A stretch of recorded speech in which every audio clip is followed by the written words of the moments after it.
All right, so now that we've gotten the climbing out of the way, we've gotten the downhill out of the way, let's give our final pointers on this bike. We're gonna go over 3 things I loved about the bike and 3 things I didn't love. I think it's this way. And that's definitely contributing a lot to the stability on this steeper section. This section is definitely steeper in person, guys. Hopefully I'm not hyping it up too much. I'm assuming it doesn't look steep on camera. What's going on, you guys? Welcome back to the channel. And first off, before we get into anything, I just need to say a huge thank you for all of the support on our new channel. Like we mentioned, this channel is more for bike reviews and product reviews, and we've been looking at the feedback. This channel really is starting to take off. So thank you so much for all the support. And if you guys could consider subscribing to the channel, like we said, we want to pump out a bunch more reviews, and your guys' support is amazing. And if you guys can hit that like button too, it also helps push these videos out to more viewers. And if you guys want to share these videos with friends, that also helps, because like we mentioned, we have a ton of more reviews coming out this year, and we're really stoked to create the content you guys want. And with that being said, I've had a lot of messages about Intense bikes, and a lot of people have asked for feedback, and I also have some friends who are diehard Intense fanboys, and so I figured the next review should be an Intense bike. And because we're here in the Denver, Colorado area, we actually were able to hit up our buddy Shane and Marty. Shane has actually become, I'm gonna butcher the title, he has access to a ton of Intense demo bikes. So if you guys are ever in the Colorado area and you wanna try out an Intense bike, or you wanna know where to buy one, I'll put his info right here. Definitely hit him up and he'll be able to kind of help you find the demo fleet. He was able to supply me with the Sniper T to test out on the local loop out here called Floyd Hill. Now, if you guys have never been to Floyd Hill, this place is definitely challenging both uphill and downhill. And I thought it would be the amazing place to test out this bike. And if you guys aren't familiar with the Sniper T from Intense, this is a 29er with 120 mils of travel both front and rear, and a 66.5 degree front head angle. So once again, we're going with the whole short travel aggressive geo category. And you guys know me, I love this category. I feel like it's a very proper bike for a ton of trails out there. So I was excited to be able to put this thing through the ringer and give you guys my initial impressions and let you guys know who I think this bike is for and what I personally thought of it. Now, with that being said, before we get into this video, I just want to say, if you guys are ever in the market for anything bike related, consider giving our buddy Sean a call at N+1 Bikes. Here's his phone number right here. He's an awesome bike shop in Louisville, Kentucky. He definitely goes above and beyond with customer service, and he's pretty well connected as well. So if you guys have any questions, consider giving him a call. And anything I talk about today, we'll put links in the description of this video, along with coupons to brands like Pit Viper and Club Ride and a few others as well. So consider going to the description and clicking on those links. Any purchases through those links also help out support the channel. With that being said, let's get into my review of the Sniper T. Before we get into the review section of this video and really break down this bike, I feel like the best way to give you guys feedback is on the trail. So let's go on the trail here at Floyd Hill and go for a lap on what I personally think is my favorite trail in Colorado. So let's go for it. All right, so we're gonna say bye to the Intense rep, and we are off. Wait, I think I make a left here. So, as we said, we're riding the Intense Sniper today, the more aggressive version, and we're at Floyd Hill here in, I believe this is considered Golden, Colorado. It doesn't look so golden if you guys see the sky. Unfortunately, the California wildfires are definitely making things smoky here, but we gotta ride bikes, because you can't not ride bikes when you're in Colorado. And excited to put this thing through the ringer on this Floyd Hill trail system. All right, so far, this bike pedals well, and I was expecting that. And you guys know me, I'm a huge fan of the short travel 29er. This bike's sitting at about 120 millimeters front and rear, coming in with a 66.5 degree head angle. So best of both worlds. Short travel rig, slack geo, and it is really doing well on this climb. Now, I will say, the seat angle feels a little on the slacker side. I did slam the seat forward, but overall, very impressed by the efficiency. And this thing is rocketing up. I could definitely feel the preciseness coming from the front end as well. And I wonder if that's why they call it the sniper, because it really does feel like I can put the bike exactly where I want it. And don't judge my heavy breathing, guy. I promise you, it's the Colorado elevation and smoke. A little on the techier side, climbing wise here, and bike is handling very well. Oh, the elevation is good, but the bike is keeping me moving forward despite the lack of oxygen. And overall, it's interesting going from so many DW Links bikes to this bike. I think they call it JS suspension, but it essentially is very close to a VPP. And I feel like VPP and DW Link, man, they kind of battle of the century. And depending on which side of the spectrum you fall on, it's kind of like a fanboy thing. Some people are diehard DW Link, some people diehard VPP. I tend to favor DW Link, and the only reason being is I feel like VPP just tends to be a little on the stiffer side in that initial stroke. However, what that ends up doing, it creates a very firm initial stroke to where as soon as you get on the gas, the bike starts to rocket forward. And I feel like they end up making very good climbing bikes. And this is no different for sure. I would have to argue this is probably the most challenging part of this trail. Let's see if we can make it. Can we do it? Don't fall to the right. We're still going. Yes. Kind of spooked myself with that exposure there. I really feel like there is no such thing as an easy climb in Colorado. Oh, but this thing is making this climb feel easy. Oh man. Section always confuses me. Where is the line? I think it's up here. Oh, like a freaking billy goat. This bike is crushing. Oh my God, I spoke too soon. We are almost there. I will say though, just that last freaking slide out. And you know what? I'm gonna make excuses. I'm gonna say, and that's what I was gonna say later on in the review. I do understand shorter travel rig, more cross-country oriented tires. This comes with fairly narrow tires, and I think a narrow width rim as well. I wonder if they do offer a different build kit, because I feel like this bike has so much potential. And tire choice, man, you go with a short travel 29er with a little bit of a wider rim profile and wider tires, unstoppable, both up and down. But in terms of precision, this thing is blowing me away. All right, we made it. The infamous sluice trail.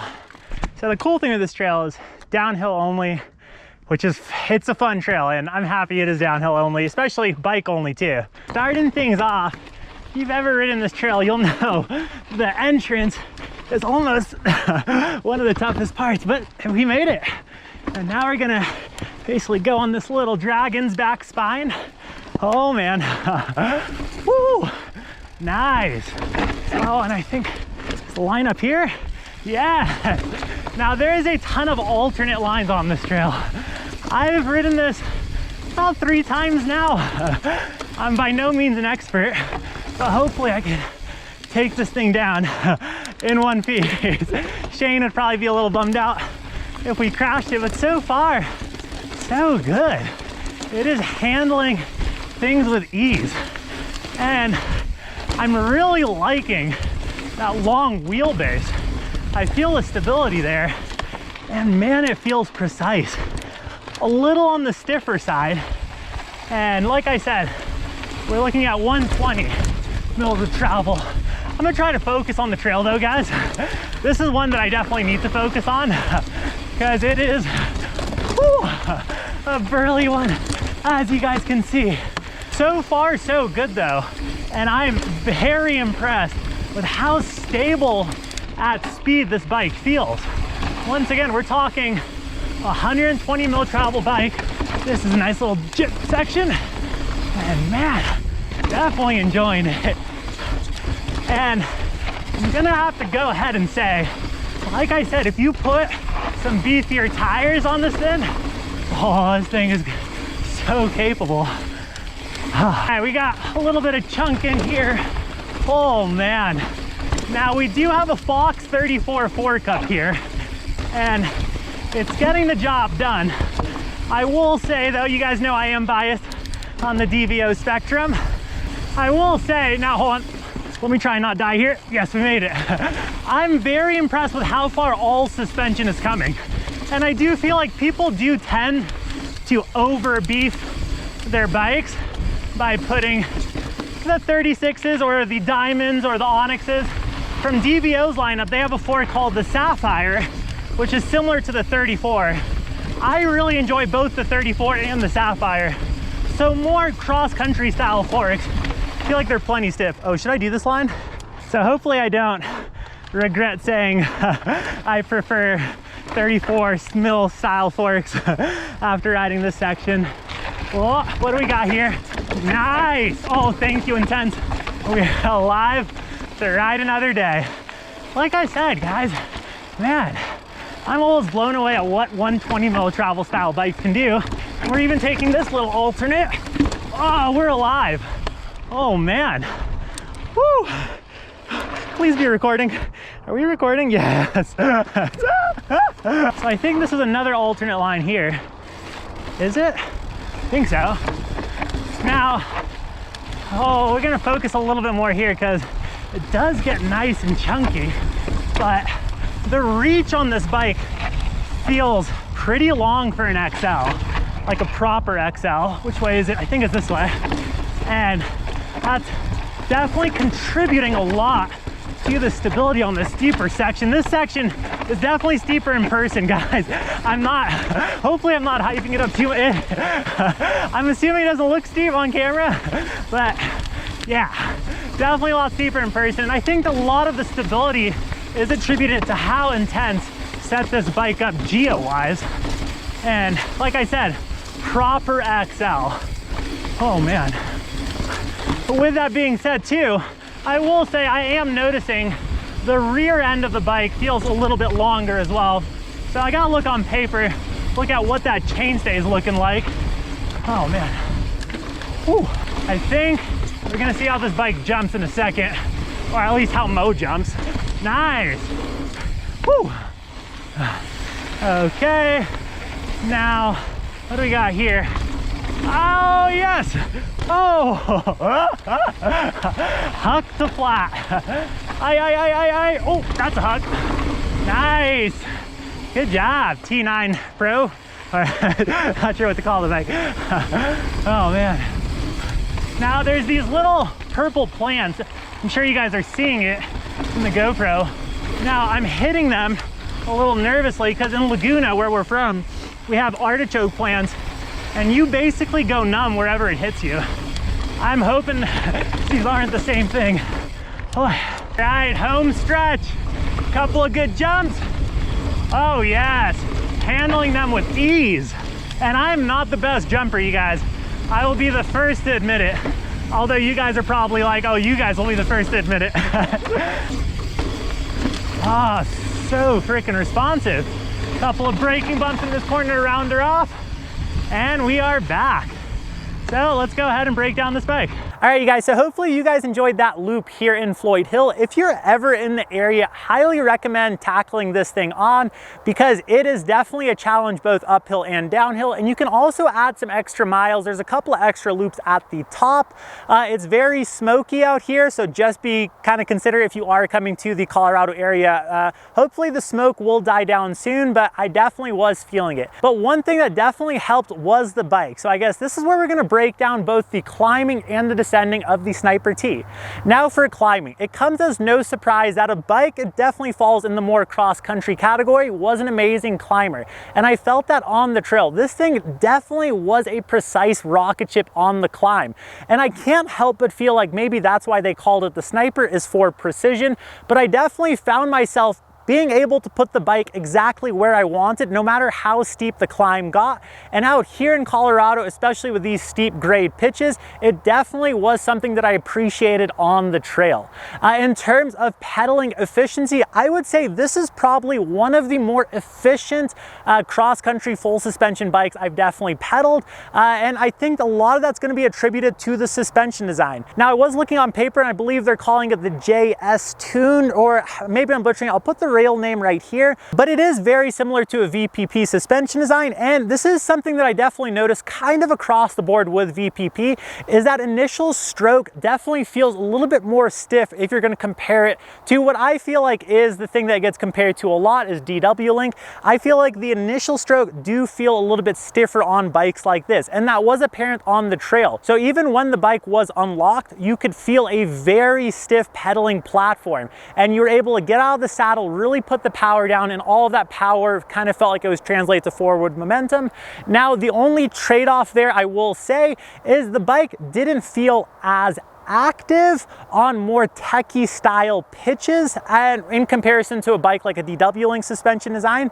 Now, with that being said, that's not necessarily a bad thing. Some people out there, especially if you're in a little bit more of a race environment, you will appreciate a little bit of a stiffer initial stroke. The head angle of this bike is 66.5, and when I first saw that on paper, I was like, oh, I wonder how this thing's gonna climb. And I was actually fairly surprised, because the bike definitely didn't climb like it had a 66.5 degree head angle. It actually felt like it had a little bit of a steeper degree head angle, and I was able to essentially make very steep pitches with ease on this bike, and I didn't feel like I was fighting with the front end that much. And that was a huge pro there, because anytime that you don't have to fight the front end, especially when the head angle is like that, it's always going to be a pro, especially when it came time to the downhill. And that's where I was confused, because it actually did feel like it had a slacker head angle there.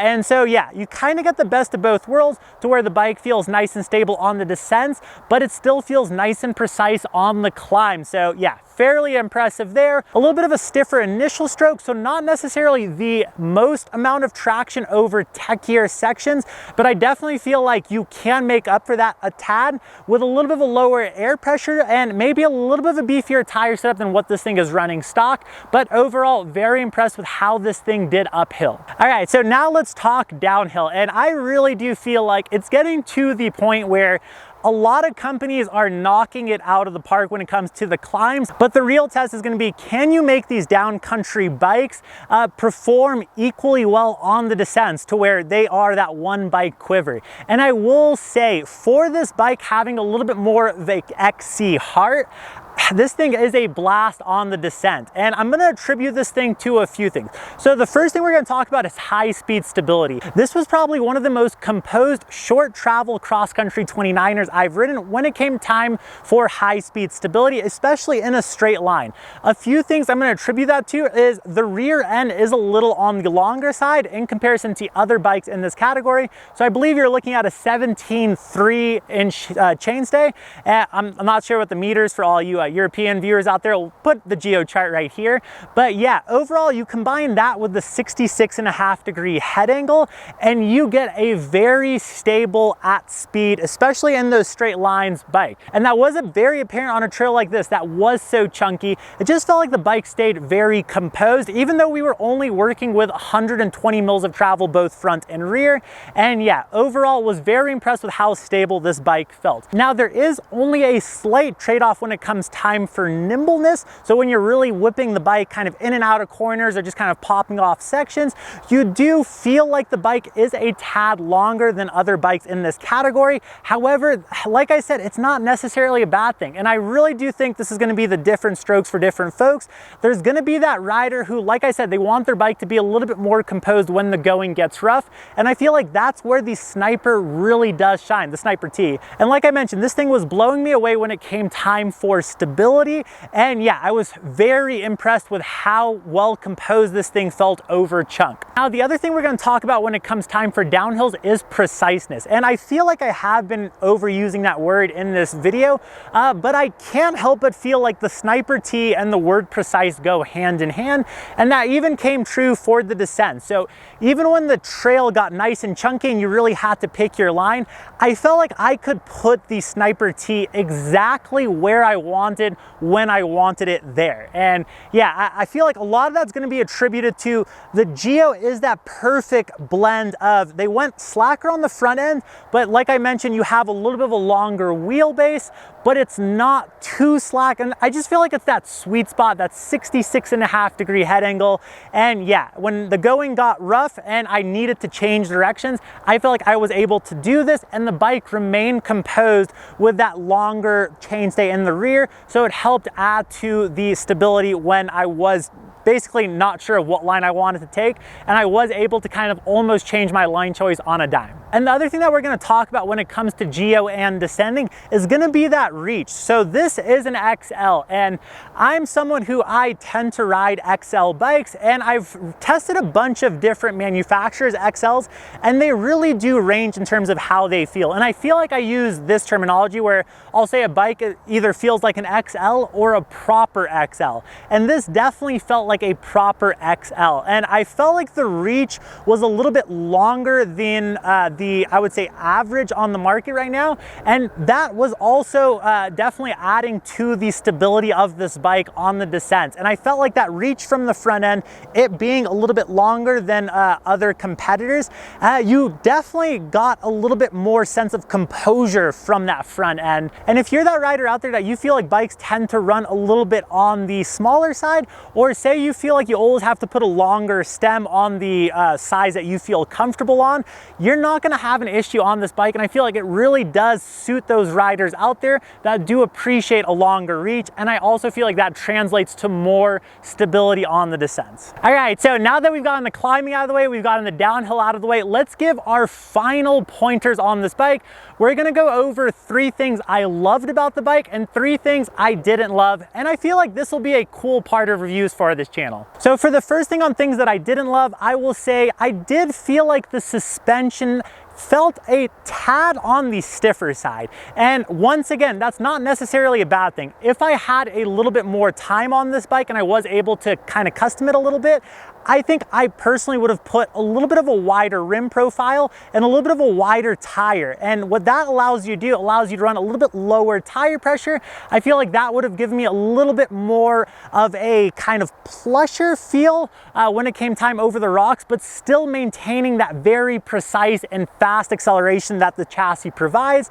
And so yeah, a little bit on the stiffer side. But for the second thing, I did feel like the seat angle was a little on the slacker side. Now, I didn't feel like that was a complete deal breaker. I was able to slam my saddle forward, and actually to solve that, there are actually a few saddles on the market that where if you evaluate where the rails are in relation to where your sit bones sit, you are able to get a little bit more on top of that bottom bracket when you do put that saddle on the bike. And that actually was a tip that Tawny from the Path Bike Shop actually taught me. So yeah, shout out there. But yeah, like I said, I did feel like the seat angle was a little on the slacker side, but wasn't a deal breaker. Now for the third thing, I think it's gonna have to go to the tires. I wasn't the biggest fan of this tire combo, and like I mentioned, I definitely think this bike has a ton of potential when it comes time for the downhills, and it would have been nice to see a little bit of a wider rim profile or a little bit wider tire profile on here, especially because this is their more aggressive version of this bike. I know they have a cross-country version as well, but yeah, I think this bike has a ton of potential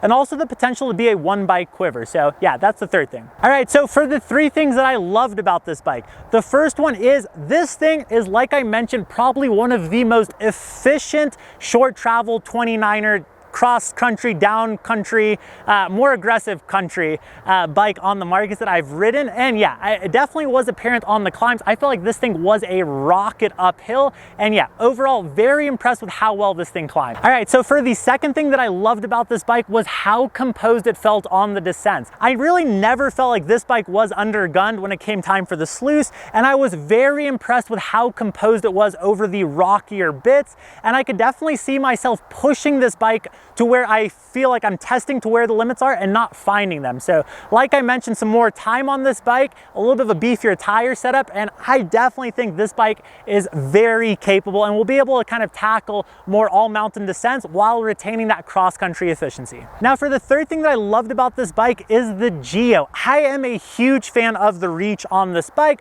I feel like it's gonna suit a lot of taller riders out there. And yeah, I definitely enjoyed the extra reach on here with a little bit of a slacker head angle, and was very impressed overall with the geo on here, and even that rear chainstay. Now, even though I feel like I do prefer a little bit of a shorter chainstay, it was nice to kind of get back on that 17.3 range and feel how composed a bike can feel at high speeds with how short of a travel it has. So yeah, very impressed with the geo of this bike. So yeah, there you guys go. That is my initial impression review of the Sniper T. Very impressed with this bike from Intense. I feel like it could be an amazing one bike quiver, or it actually, if you lighten this thing up or you go with their more lighter version of this bike, it could be a good two bike quiver if you pair it with a more enduro offering. But I definitely think this bike has a ton of potential. Really impressed with it. Here is Shane's Instagram. Once again, shoot him a message if you guys have any questions about Intense bikes or you want to find a demo. And with that being said, if you guys enjoyed this review, if you could hit that like button, and also let us know in the comment, what do you guys want us to review next? We're always looking for feedback, and consider subscribing to the channel. We appreciate all of the support. And with that being said, until next time, you guys, ride awesome. Phew.